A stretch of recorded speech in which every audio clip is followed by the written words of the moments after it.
નમસ્કાર, આપ જોઈ રહ્યા છો ન્યૂઝ ફોર ઇન્ડિયાના આપની સાથે હું છું હંસિની।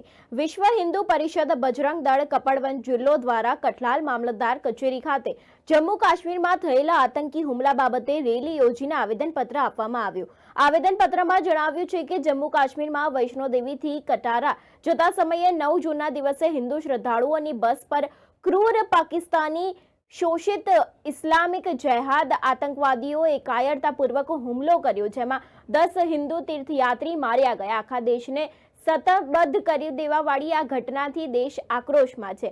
જમ્મુ કાશ્મીર લાંબા સમયથી પાકિસ્તાન પોષિત આતંકવાદીઓને દંશ ભોગવી રહ્યું છે। ધારા 370 પછી એક આશાની જ્યોત પ્રગટી છે, ત્યારે પણ લાગે છે કે ઉગ્રવાદીઓનું મનોબળ હજુ ઓછું નથી થયું। હિન્દુઓની ચિહ્નિત નહીં, એમની હત્યા કરવાની ઘટનાઓ વધતી જાય છે। આ બધાની પાછળ સ્પષ્ટ રૂપથી પાકિસ્તાનીનો હાથ છે। દેશની નવી સરકારના શપથના સમયે આ પ્રકારનું દુઃસાહિત કૃત્ય કરીને ઇસ્લામિક આતંકવાદીઓને દેશની સપ્રભુતાને ચુનૌતી આપી છે। બજરંગ દળ મરણ જનાર જે તીર્થયાત્રી છે તેને શ્રદ્ધાંજલિ અર્પિત કરે છે, પણ આ કાયરતાપૂર્વક કૃત્યની આલોચના કરીને તીવ્ર આક્રોશ પણ વ્યક્ત કરે છે। ત્યારે આપને નિવેદન છે કે આ પ્રકારની ગતિવિધિને રોકવા માટે અને પૂર્વ નિયંત્રણ મેળવવા માટે પગલાં લેવા માટે કેન્દ્ર સરકારને નિર્દેશ આપો। આ પ્રકારના તત્વોના આંતરિક અને વિદેશી તત્વોને સંરક્ષણ દેવાવાળા સામે સુસૂચિત इलाज थाय तेवो केंद्र सरकार तरफथी सुनिश्चित आग्रह करो। जेवा मुद्दाओने लईने कठलाल मामलतदार कचेरी खाते विश्व हिंदू परिषद और बजरंग दળ द्वारा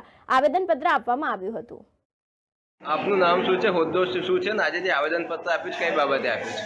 મનોજ ઠક્કર, વિશ્વ હિન્દુ પરિષદ જિલ્લા મંત્રીની જવાબદારી। જે જમ્મુ કાશ્મીરની અંદર 2 દિવસ પહેલાં રાયસીનામાં જે આતંકવાદી હુમલો થયો છે, એમાં 10 યાત્રાળુઓ જે એમના શહીદ થયા છે, તેમના માટે વારંવાર થતા આતંકવાદી હુમલા જમ્મુ કાશ્મીરમાં અને એના માટે યોગ્ય કાર્યવાહી કરે સરકાર, એના માટે આજે મામલતદારશ્રીને કઠલાલ ખાતે આવેદનપત્ર આપવામાં આવ્યું છે।